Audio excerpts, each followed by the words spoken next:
Dobry den, everybody. Sohodny my v Košice. Hello, everybody. Today we're in Košice, Slovakia, and I'm going to explain to you why I'm here and not in Ukraine. So, I've hesitated making this video because, I'm a little bit worried about what people will think or how some people are going to feel about some of the things I'm going to say in this video. But at the end of the day, I decided to make this channel because I wanted to share my experiences. So, there's no way you're going to do that without upsetting some people or people disagreeing with you. Whoever those people may be or whatever it is they may think. So I'm gonna just say it how it is and how I see it. So basically, from my last video, a couple weeks ago at this point, I think, you probably picked up on the fact that I felt a little bit stressed, a little bit worried. My thoughts were a little bit scrambled, and I can say that that was how I was feeling on a daily basis in my daily life. And for me, it's been over 2 years living in Ukraine in different places, some of them relatively safe places. I came to the realization recently with an experience I had while staying in the mountains where nothing had happened in the past 2 years, that there may not really be an entirely safe place in terms of being out of the area of where things are happening with the war. And that might be common sense, maybe hindsight is 2020, but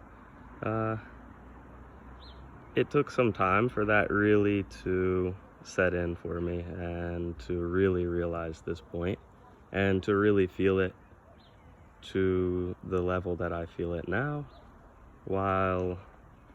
which has kind of helped me to make my decision. So the thing is, I plan soon to start a family once we finish battling with bureaucracy and finally manage to get married. We want to start a family, and bureaucracy is something that exists in Ukraine just like it exists anywhere else. I don't think it's any better or any worse than the United States. If anything, some points of it may be a little bit better, but it's a subject for another day. Basically, I can relate my experiences in especially the past 5 or 6 weeks since I moved to a new city. The name of that city is Ternopil. It's in the west of Ukraine, still pretty close to the Polish border, but it's not the most dangerous place to live in Ukraine right now. It's not one of the places with the most things happening in terms of attacks and things like that, but it's nearby to some regions that you could say have been a little bit hot recently. It's still nothing compared to places like Kiev, or even more so places further east. But anyway, for me it was quite an adjustment, and we were probably facing 4 or 5 days a week for the past 4 or 5 weeks, where it was constant drones or mass rocket attacks. I think I'm gonna go off the top of my head here. I think that in just the past, 5 or 6 weeks, there were long range rockets, at least high hundreds, at least nearly 1,000. There were over 1,000 drones. On the drones, I feel like I may be underestimating it a little bit. May have been something even crazier.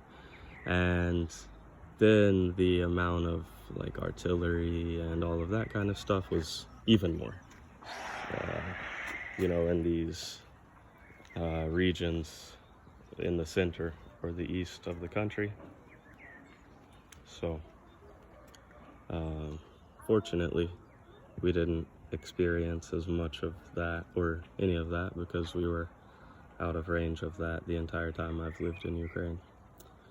But, in the beginning of all of this, I can say that it took me time to really start to have any anxiety or a great amount of fear or concern about living in the west of Ukraine, where things felt a little calmer, maybe a lot calmer. And so that's part of why I stayed. And I had the impression that, or maybe the hope rather, that all of this would be over soon and this is where I want to build my life.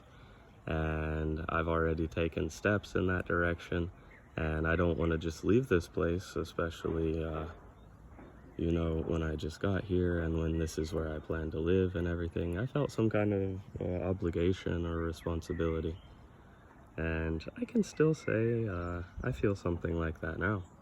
But at this point, my shift, my focus of what's the most important to me, my priority, is, a few things. One is shifting into the mode of being ready to have a family. And, there's only so much you can do as an individual when you're not some kind of military man and you're sitting in your house and just hoping that everything's going to be okay. And there's bad stuff happening all around. And not only could I not do anything about that, which isn't really characteristic for me and feels really bad, the way that I normally deal with stressful situations and anxiety in my life is by confronting these things. In this situation, that's a little bit more difficult of a thing to do. Not impossible, but difficult. And not the situation that I found myself in. But anyway, yeah, I can't provide the kind of security and safety that I want to provide starting a family now. And I can't provide that for myself. I can't provide it for my fiance.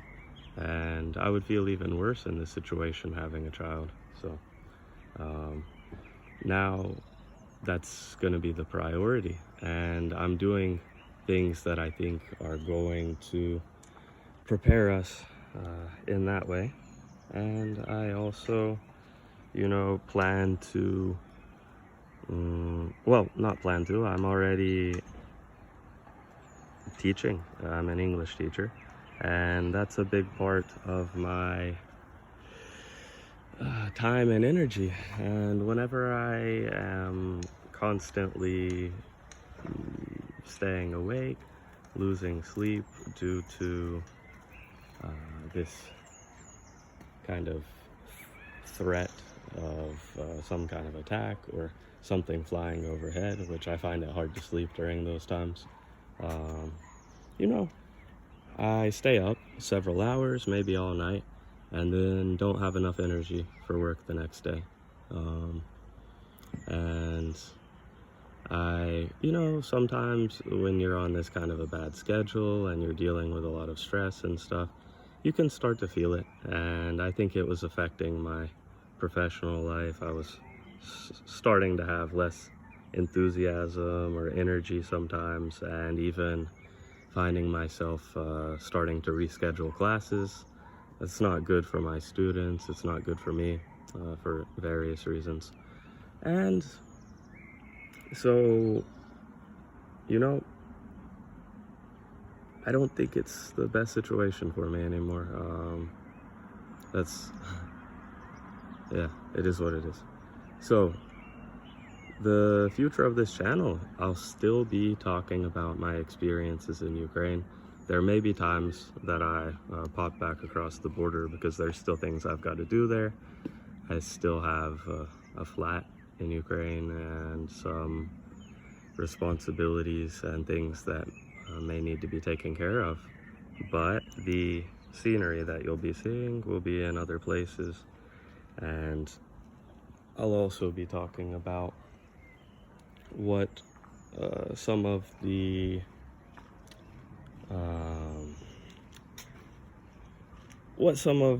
future possibilities are. You know, you'll be along for the ride, you'll see where I end up, you'll see the process of me figuring out the different visas that are available to go to different places, and I'll talk about why I make the decisions that I do. I've got a few options right now. The highest ones look like Croatia, Hungary, and Italy.